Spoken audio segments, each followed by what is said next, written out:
네, ESP8266에서 제이슨을 활용해서 데이터를 송수신하는 부분에 대한 것을 학습하도록 하겠습니다.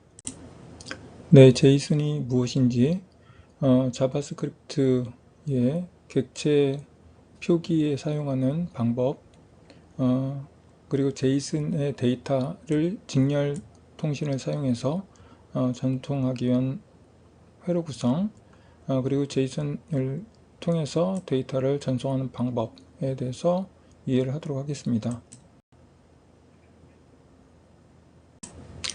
파트 1에서는 제이슨이 무엇인지, 그리고 자바스크립트 객체의 표기법 사용에 대해서 알고요. 그 다음에 파트 2에서는 직렬통신의 제이슨으로 데이터를 전송하는 부분에 대해서 실습을 하도록 하겠습니다. 제이슨에 대한 노테이션, 그리고 자바스크립트의 객체 표기에 대한 사용법을 이번 장에서 공부하도록 하겠습니다. 자바스크립트라고 하는 것은 HTML을 표현하는, 동적으로 표현하기 위해서 많이 사용되는 언어 중에 하나이고요.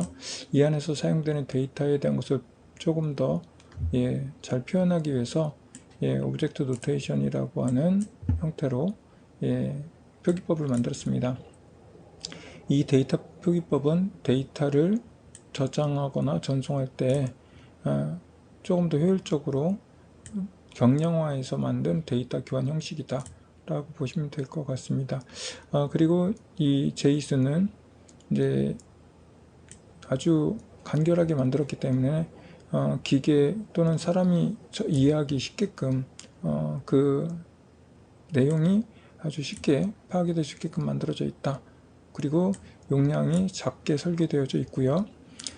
이 용량이 적음으로 인해서 XML보다는 좀 더 데이터를 많이 짧은 시간에 보낼 수 있겠죠.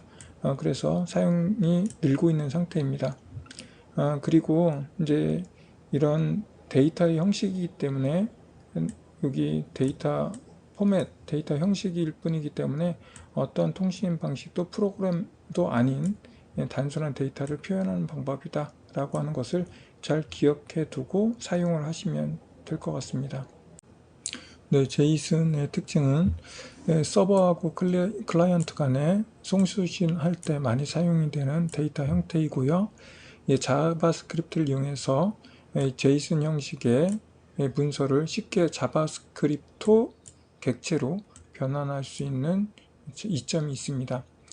그리고 제이슨의 문서 형식은 이제 자바스크립트의 객체 형식을 기반으로 해서 만들어져 있기 때문에 자바스크립트 안에서 처리할 수 있게끔 하는데 아주 편리하고요. 자바스크립트 이외에서도 아주 효율적인 그런 형태를 가지고 있습니다. 그리고 자바스크립트 문법을 알고 있다면 아주 굉장히 유사도가 높기 때문에 금방 사용할 수 있고, 또한 이 데이터는 텍스트 형식을 가지고 있습니다. 그리고 특정 언어에 이제 자바스크립트에 잘 맞는 형식을 가지고 있음에도 불구하고 다른 언어에서도 쉽게 사용할 수 있게끔 이 데이터 처리에 관련되어 있는 라이브러리를 잘 제공하고 있습니다.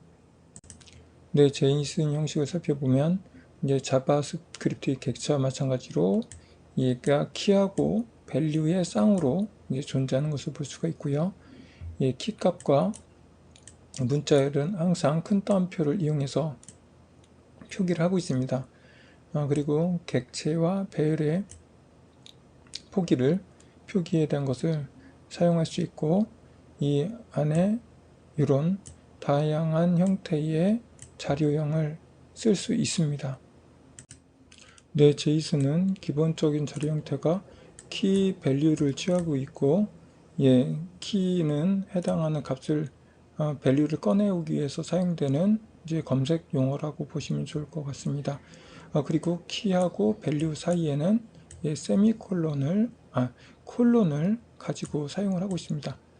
여러분들도 여기 콜론이 오는 것을 잘 기억을 해 두시면 좋을 것 같습니다. 여기 이제 예제로 문자열을 키로 갖고 있고 문자열을 배열로 이렇게 쓰고 있는 걸 볼 수 있습니다. 그래서 보시는 것처럼 큰 따옴표로 이렇게 묶고 키, 밸류, 그리고 중간에는 콜론이 오게 된다. 다 스트링 문자열로 표시되고 있는 것을 볼 수 있고, 이렇게 여러 개의 키 밸류 쌍에 대한 것을 콤마로 구분해서 표현하고, 이거를 하나의 객체를 표현하는 묶음으로 이렇게 중괄호로 묶어서 표현을 하고 있습니다. 제이슨 데이터의 표현을 살펴보려고 합니다. 데이터의 구분을 위해서는 쉼표를 사용하는데요. 여기 보시는 것처럼 이제 키 밸류를 가지고 있고 두 번째 키 밸류를 취하고 있습니다. 하나의 오브젝트에 대한 것을 묶으려고 하면 중괄호를 사용해서 묶게 되고요. 배열 여러 개의 똑같은 형태의 데이터를 우리가 표현할 때는 대괄호를 사용해서 묶어서 표현을 하고 있습니다. 보시면 키1에는 이 객체에 대한 밸류를 가지고 있고 키2에는 이제 배열을 표현을 하고 있습니다. 이 배열 같은 경우에는 똑같은 자료형이 이제 세 개가 하나의 데이터로 배열로 묶여서 표현되어져 있는 것을 볼 수가 있습니다. 그리고 생산자 정보라고 하는 키에 이렇게 객체를 하나로 묶어서 밸류로 사용하고 있는 부분이 있고, 두 번째 생산 품목 같은 경우에도 이에 해당하는 데이터에 대한 것을 배열로 묶어서 표현하고 있는 것을 볼 수가 있습니다. 값들은 순서된 리스트 형식을 가지고 있고요. 여러 이제 언어에서 배열에 대한 것들을 이제 표현할 수 있고 표현을 하고 있습니다. 배열에 대한 것들은 이렇게 대괄호 형태를 가지고 여러 개의 자료형이 똑같은 것들을 묶어서 표현을 하고 있고, 이제 제이슨에서 기본적으로 키 밸류에 대한 것들을 이렇게 표현하고 나서 중괄호로 묶어서 하나의 객체 정보임을 나타내서 우리가 관리하는 여러 가지 자료형들에 대한 것들을 표현하는데 제이슨을 사용을 하고 있습니다. 제이슨을 사용하는 방법은 좀 전에 보셨던 것처럼 우리가 제이슨 데이터에 대한 것을 표현하는 방법은 키 밸류 중간에 콜론 형태를 취하고 있다라고 하는 것을 아셨습니다. 이 제이슨에 대한 것을 다양한 프로그램에서 사용할 수 있게끔 라이브러리를 제공하고 있다고 했는데, 우리는 ESP8266을 사용해서 이 제이슨을 사용할 거기 때문에 이 ESP8266의 프로그램을 지원하는 아두이노에 라이브러리를 추가해 놓아야 됩니다. 그래서 이 툴에 보면 이 라이브러리 매니저라고 하는 것이 있습니다. 라이브러리 매니저를 클릭을 하고 이렇게 검색창이 뜨게 되면 라이브러리의 검색 항목에 제이슨이라고 하는 것을 입력하면 아두이노 제이슨이라고 하는 항목이 나타납니다. 이렇게 나타나면 여기에서 설치 파일 전 설치가 되어져 있기 때문에 여기 설치하라고 하는 이런 표시가 안 나타나는데, 여러분들은 검색을 하게 되면 여기 설치하라고 하는 스위치 여기 있는 것처럼 버튼이 나타나게 됩니다. 그것을 클릭해서 제이슨 라이브러리를 설치해 주세요. 제이슨을 문서화하고 이것을 통신을 통해서 보내야 되기 때문에 직렬로 하는 부분에 대해서 이 라이브러리에서 제공하는 기능에 대한 것을 살펴보도록 하겠습니다. 데이터에 대한 것을 우리가 저장하기 위한 이 제이슨 다큐먼트의 변수를 선언을 하고 그 데이터로 저장할 용량에 대한 것을 바이트 단위로 이렇게 지정을 해줍니다. 200바이트 정도 저장을 하겠다라고 선언을 하고, 내가 사용할 키워드, 키에 대한 값을 이렇게 도큐먼트 중에 우리가 중괄호 열고 어떤 키 밸류 이렇게 쓰는 것이 아니라 이 도큐먼트를 만드는 과정에서는 키에 대한 부분을 이렇게 큰 따옴표로 묶어서 대괄호에 넣고 그에 해당하는 밸류를 또 큰 따옴표로 묶어서 넣는 형태로 넣어 주시면 됩니다. 여기서는 이제 name, 그 다음에 여기다가 홍길동 이렇게 입력한 하나의 JSON 오브젝트가 만들어졌다 라고 보시면 되고, 이것이 도큐멘트에 저장되는 상황이다 라고 이해를 하시면 될 것 같습니다. 그러면 이것을 이제 직렬화를 통해서 데이터로 보내기 위해서 우리는 이제 JSON 데이터에 저장을 하려고 합니다. 이 직렬화를 위해서 필요한 함수로 serialize JSON이라고 하는 함수가 있습니다. 내가 변환할 JSON 오브젝트 그리고 그 해당하는 JSON 파일을 직렬로 만들어서 저장할 저장소, 이렇게 두 개를 매개 변수로 넣어주면 해당하는 여기 오브젝트 JSON 오브젝트 이 데이터를 직렬화된 형태로 바꿔주게 됩니다. 그리고 우리가 이 직렬화된 데이터를 직렬 통신을 통해서 한번 확인을 하기 위해서 이렇게 프린트문을 사용해서 표시를 해보면 되겠습니다. 아래는 이제 우리가 위에서 만들어 놓은 요 JSON 다큐멘트를 직렬화해서 출력해 놓은 예입니다. 앞서 직렬화를 통해서 이 문서가 만들어지고 전송이 된 후에 이 문서를 이제 직렬화된 데이터를 받은 곳에서는 다시 역직렬화를 통해서 해당하는 데이터에 대한 것을 읽어내야 되는데, 이 부분에 대한 내용입니다. 먼저 처리를 도큐멘트를 다시 복원하기 위해서 이 JSON 문서를 이렇게 만들었습니다.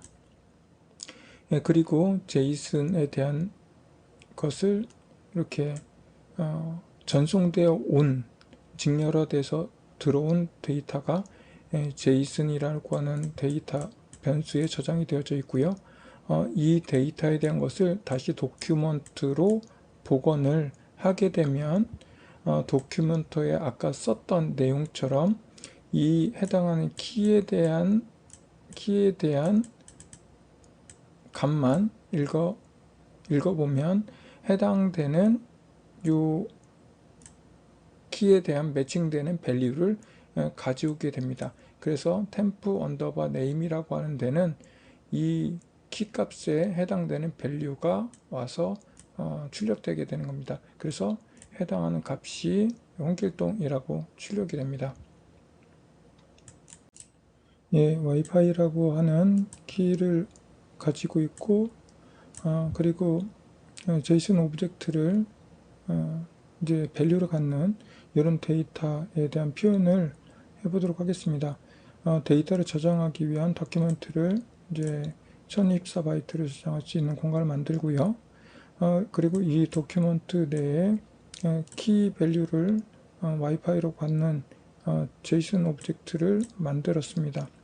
그리고 이 JSON 오브젝트의 키를 선언하고 이에 해당되는 밸류를 배트 케이블하고 선언해서 위에 있는 JSON 오브젝트 형태를 만들었습니다. JSON 오브젝트를 만들 때 create nested 오브젝트로 만든다고 하더라도 키 값이 없을 때는 우리가 일반적으로 하는 키 밸류의 형식을 갖는 일반 이제 JSON 오브젝트가 되고요. 두 번째 보는 예제는 우리가 create nested 오브젝트라고 하는 형태로 키를 우리가 매개 변수를 넣고 JSON 오브젝트를 만들었을 때는 이 밑에 보시는 것처럼 키를 가지고 이 뒤에 JSON 오브젝트를 갖는 그런 자료형이 된다고 보시면 되겠습니다. 이 오브젝트에 대해서 키값 밸류, 이 JSON 오브젝트가 이렇게 형성이 되고 이 해당하는 것은 네스티드의 밸류가 되는 이런 형태로 자료가 만들어진다라고 보시면 되겠습니다. 키값을 도큐멘트의 메소드 중에 contain key라고 하는 메소드를 사용해서 그 안에 매개 변수로 키값을 넣었을 때 true이면 해당하는 문서 안에 해당하는 값이 존재하는, 키하고 값이 존재하는 오브젝트가 존재한다고 볼 수 있고요. false일 때는 그 문서에 해당하는 키하고 밸류가 없다라고 하는 것을 알 수 있고요. 그리고 오브젝트의 크기도 추출이 가능합니다.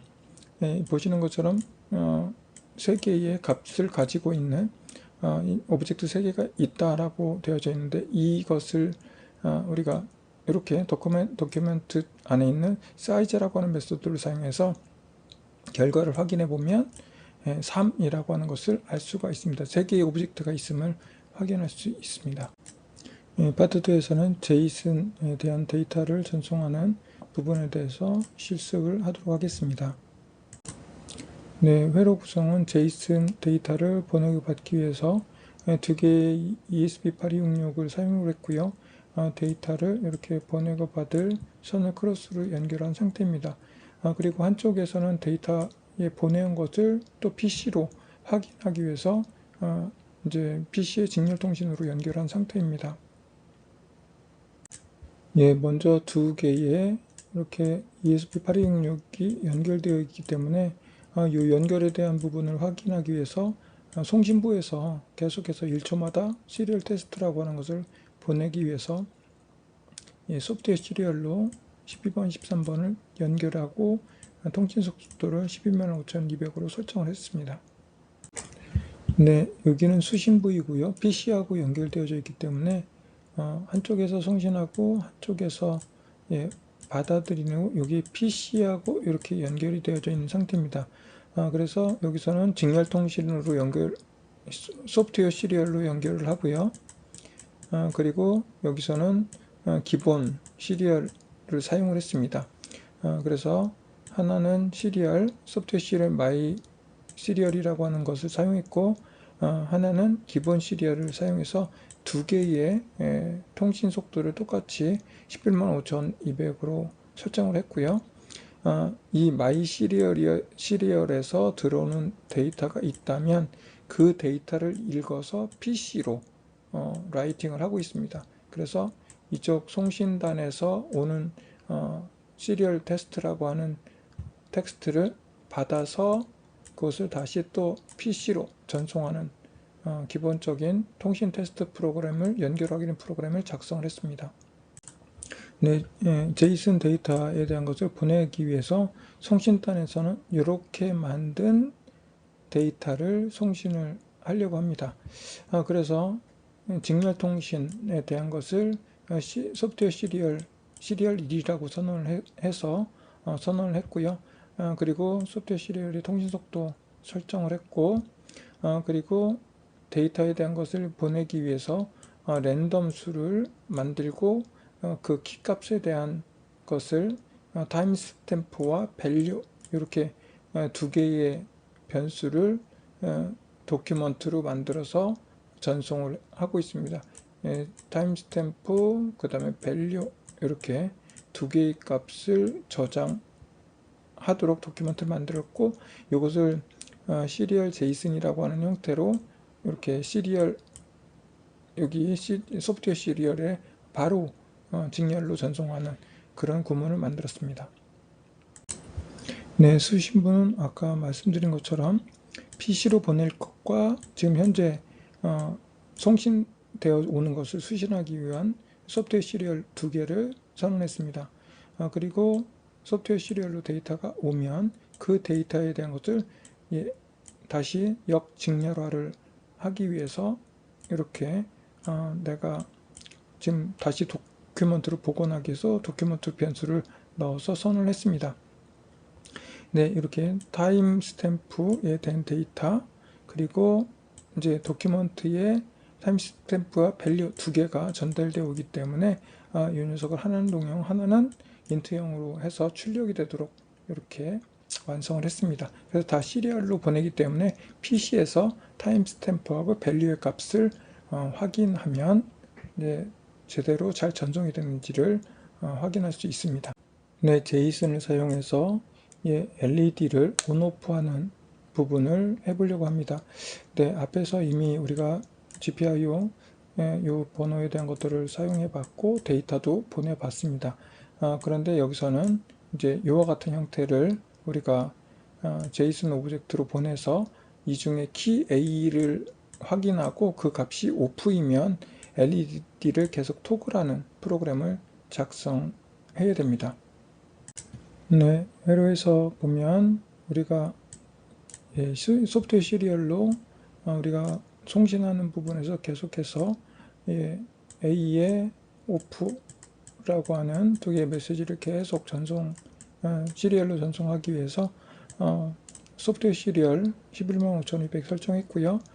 그리고 도큐먼트로 내가 오브젝트 JSON 오브젝트로 A의 오프를 담아서 이 직렬화해서 소프트웨어 시리얼로 계속 보내는 동작을 구현을 했습니다. 데이터를 수신하는 부분은 계속 얘기를 했었기 때문에 생략하고 일단은 LED를 온오프 해야 되기 때문에 LED 포트를 2번으로 설정을 했고요.